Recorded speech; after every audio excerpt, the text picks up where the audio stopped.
I'm Debbie, I'm a Christian, and I'm an out and proud parent of my gay daughter, Grace.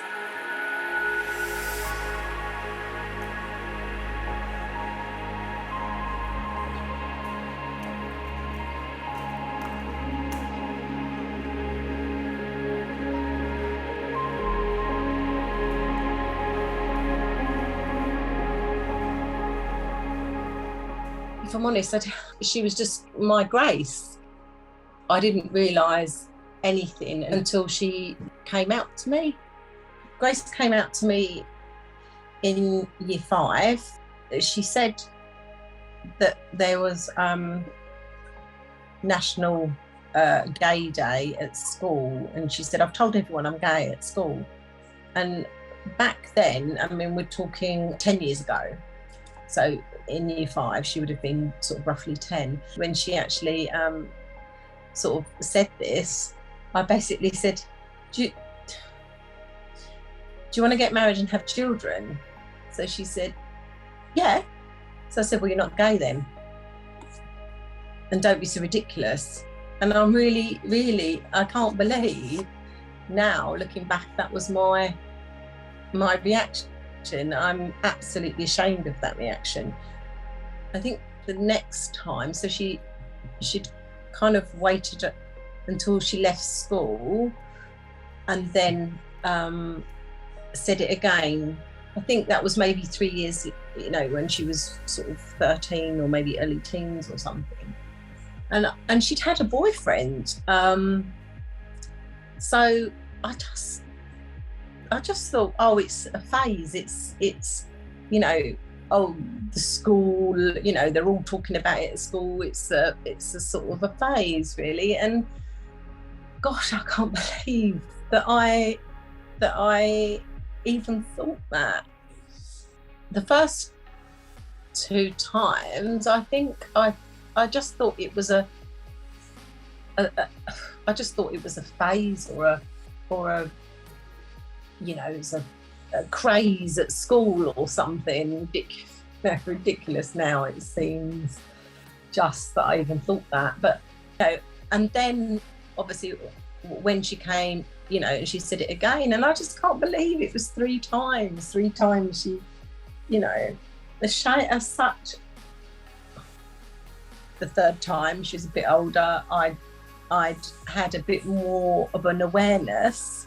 I listened to her, and I just said, well, I love you, whatever.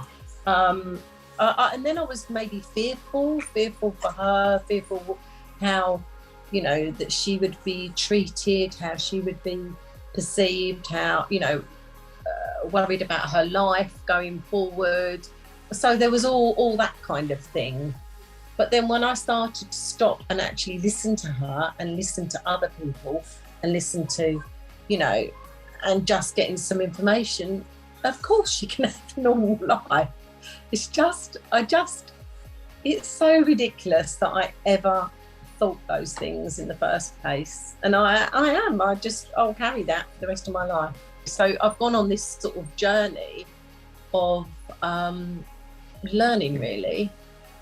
And I absolutely don't want any parent to have that reaction that I had back in year 5. I knew when I was in year 5 that I got interested in boys. So of course she knew, of course. So I don't want another parent to have that reaction. My family have been amazing. My family, my dad's ex-forces, and he's been amazing, and my mum's been amazing. They just said, well, she's our granddaughter and we love her. They did not have the reaction that I had. None of my family have had that reaction. From my non-Christian friends, and some of my Christian friends, there's been no problem there. But I have had the look, the the end of conversation. It's like I've said that she's a tax collector or something. You know, people don't know where to go with it. And I have had somebody actually say that they would be, they'd be disappointed if their child was gay. And I've, you know, I've heard words like, it's disgraceful. You know, and I really can't believe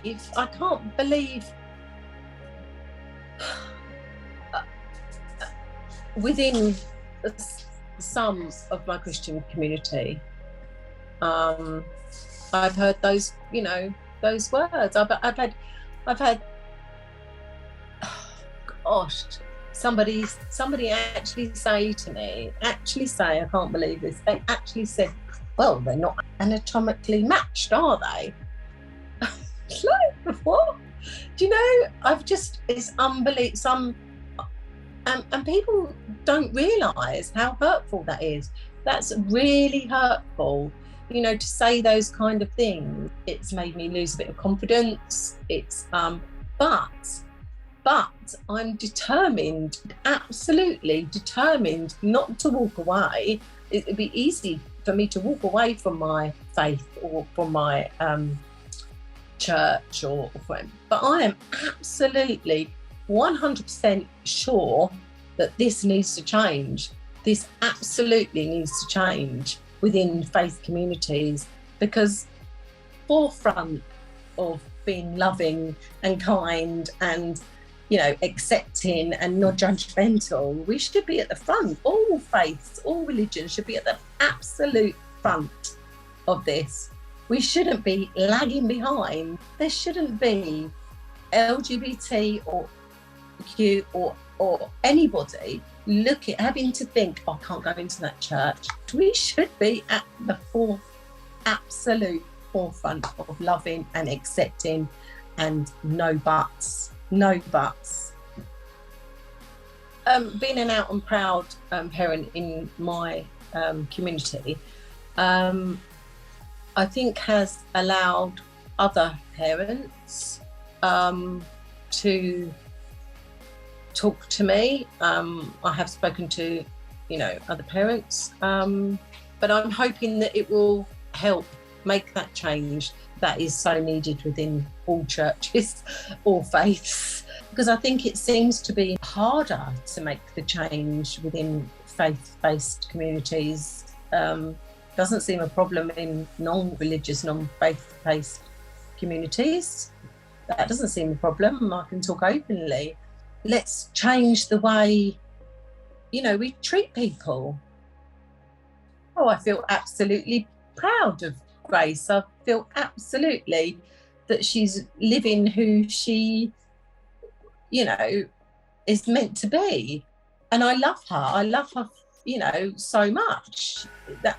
She's my beautiful daughter. Hopefully it's got better, and hopefully she can, you know, she can trust me now, to come to me and tell me anything, and hopefully I'll listen. You know, she can bring her girlfriend round. She can bring, you know, and we can all have just a normal family time, really. I think some parents struggle to accept their LGBTQ children because fear of what others will say. I think also ignorance, not having anybody to talk to really about it. So therefore being sort of ignorant on the whole subject. Religion and culture play a big part in not accepting LGBTQ children. I think you know, a lot of people have been brought up with, you know, maybe indoctrinated from such a young age that they can't think outside of that. They can't think outside of what is written down in the book.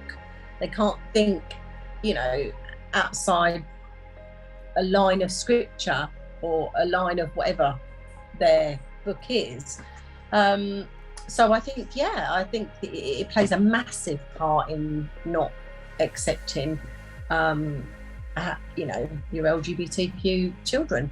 I think, and then again with the fear, because it's you know, what will the minister say, what will the, you know, what will the leadership say, what will, you know, so and so say, oh, they can't get married here, or they can't do this, or they can't do this, you know, all that kind of stuff. It has a massive, and that's why it has to change.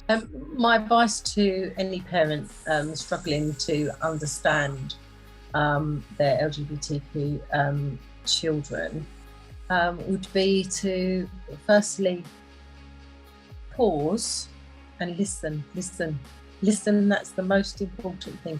Listen to your children, and then once you've listened, contact another parent who you know is possibly from your own faith, or just speak to another parent, you know, who's been in the same situation. The more parents get to know their children, and the more they don't go with the fear, you know, the more beautiful life is.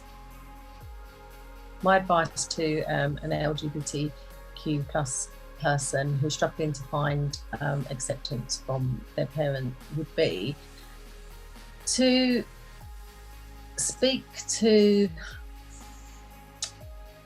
find a safe person to talk to. Perhaps there's you know, maybe somebody that isn't in, you know, if you can't find somebody that's of the same faith or the same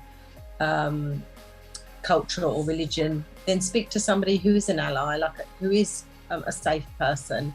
So whether that is a teacher, whether that is a youth leader, whether that's another LGBTQ plus parent that has been accepting, speak to them. Yeah, but don't hold it. Don't hold that in. Don't hold it. Don't sit in silence. Don't sit in silence. The message I have for Grace is that I am super proud of the woman that you are. I love you, and I've always loved you, you know, from the bottom of my heart. And you know, I love you to the moon and back, and I always love you. And I'm just really super proud of, you know, the person that you are.